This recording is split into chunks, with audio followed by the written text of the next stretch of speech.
Facebook, YouTube, Instagram সব জায়গায় এখন একটাই আলোচনা চলছে যে 15 জুলাইয়ের ইউটিউব আপডেটের পর থেকে নাকি এআই দিয়ে বানানো ভিডিও চ্যানেলগুলোর মনিটাইজেশন বন্ধ হয়ে যাবে।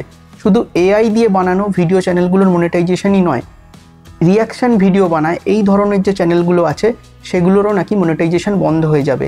এমনকি যারা অলরেডি মনিটাইজেশন পেয়ে গেছে তাদেরও মনিটাইজেশন ডিঅ্যাক্টিভেট হয়ে যেতে পারে।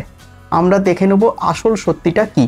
গুগলে যে সাপোর্ট পেজ আছে তার ইউটিউব পলিসি সেকশানে দুটো আপডেট এসছে। প্রথমে সেই আপডেটগুলো দেখে নেব। এখানে প্রথমে যে আপডেটটা আছে, on July 15, 2025 the sensitive category bare skin will be removed in ad categories in YouTube studio. এইটা এমন কিছু ইম্পর্টেন্ট নয়, সেকেন্ড যে আপডেটটা এসছে এইটাই important.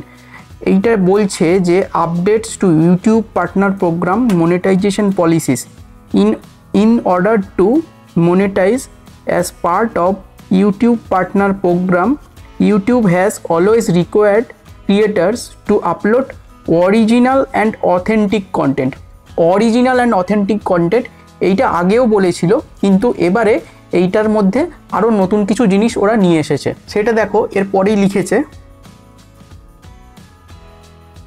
YouTube is updating our guidelines to better identify mass produced and repetitious content. এইটা ভালো করে লক্ষ্য করতে হবে। অর্থাৎ 15 তারিখের পর ইউটিউব মাস প্রডিউসড কন্টেন্ট আর রিপিটেটিয়াস কন্টেন্ট যে সমস্ত চ্যানেলগুলো আছে সেগুলো কিন্তু ওরা ভালোভাবে আইডেন্টিফাই করবে। আরেকটা জিনিস ইউটিউব বলছে সেটা হলো লো এফোর্ট কন্টেন্ট। লো এফোর্ট কন্টেন্ট কথাটায় ওরা কিন্তু খুব জোর দিয়েছে। লো এফোর্ট কন্টেন্ট মানে যে কন্টেন্টগুলো অন্যান্য কন্টেন্ট থেকে ইন্সপায়ার্ড, শুধু ইন্সপায়ার্ড নয়, তুমি ওই কন্টেন্টকে জাস্ট কপি পেস্ট করে দিচ্ছ, যে সেরকম কিছু ভ্যালু অ্যাড করছো না, সেই ধরনের কন্টেন্ট ইউটিউব কিন্তু আর মনিটাইজেশন দেবে না। ভিডিওতে ফেস ভ্যালু আনতে হবে, মানে ভিডিওতে ফেস যেন দেখা যায় আর ভয়েস যেন একদম নিজের ভয়েস হয়। অন্যান্য ভয়েস বা এআই দিয়ে বানানো ভয়েস, এআই দিয়ে বানানো ভিডিও এগুলো চলবেই না। তাই ফেস ভ্যালুর দিকে ইউটিউব জোর দিয়েছে। তাই যারা নিজের মুখ দিয়ে ভিডিও বানাচ্ছ, একদম আমার মতো এরকম যারা ভিডিও বানাচ্ছ বা অন্য যে কোনো ধরো ব্লগ যেখানে নিজের ফেস ভ্যালু আছে, তাদের কোনো ভয়ের কারণ নেই, তারা একদম সেফ জোনে। মেনলি এটা করেছে এআই ভিডিও আর এআই ভয়েস দিয়ে যারা একদিনে অনেক কন্টেন্ট বানিয়ে ফেলছে। তবে এরকমও বলছে না যে এআই ভিডিও ইউজ করা যাবে না, এআই ভিডিও অবশ্যই ইউজ করা যাবে, তবে সেটাকে কাস্টমাইজ করতে হবে। একদম ভিডিও বানিয়ে নিয়ে এসে সেই ভিডিওতে এআই দিয়ে ভয়েস দিয়ে সেই ভিডিও আপলোড করে দিলে ইউটিউব কিন্তু মনিটাইজেশনের আন্ডারে সেগুলো রাখবেন না। এছাড়াও generic slide show video, clip compiling video, auto voice news video, এই ধরনের ভিডিও কিন্তু ইউটিউব মনিটাইজেশন দেবে না। ইউটিউব কিন্তু এআই এর এগেনস্টে একদমই নয়। ওরা এআই ইউজ করতে বলছে, এআই এর হেল্প নিতে বলছে, এআই দিয়ে ভিডিও বানাতে বলছে, কিন্তু এআই দিয়ে পুরো ভিডিওটা বানিয়েই সেখানে এআই দিয়ে ভয়েস আপলোড করে ভিডিও দিলে কিন্তু এখন থেকে মনিটাইজেশন সম্ভবত ইউটিউব দেবে না।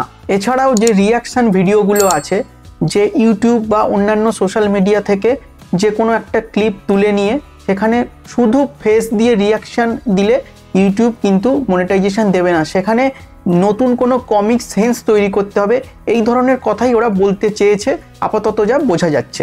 আরেকটা জায়গায় আবার ইউটিউব বলছে লিটিল এডুকেশনাল ভ্যালু যে সমস্ত ভিডিওতে আছে সেগুলোকে ওরা বেশি প্রাধান্য দেবে। অর্থাৎ যারা ইনফরমেটিভ ভিডিও বানাচ্ছ তাদের একদমই চিন্তা করার কোনো কারণ নেই। তবে এই যে কঠিন আপডেটটা ইউটিউব নিয়েছে এটা একদিন হবারই ছিল, কারণ বেশিরভাগ লোকই এআই দিয়ে ভিডিও বানিয়ে একদিনে 3-4টেরও বেশি ভিডিও বানিয়ে ফেলছে।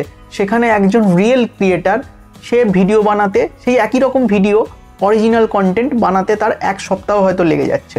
সেই জন্য ইউটিউব এখন থেকে রিয়েল কন্টেন্ট ক্রিয়েটার যারা আছে তাদেরকে বেশি প্রাধান্য দেবে।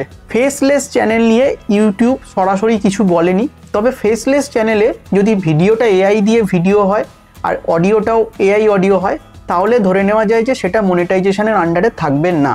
অর্থাৎ প্রত্যেকটা ভিডিওতে ওরা একটা হিউম্যান টাচ কিন্তু দাবি করছে। এরপর কি হবে সেটা 15 তারিখের পরই বোঝা যাবে। আপাতত দেখা হচ্ছে এর পরের ভিডিওতে। আজকের মতো টাটা।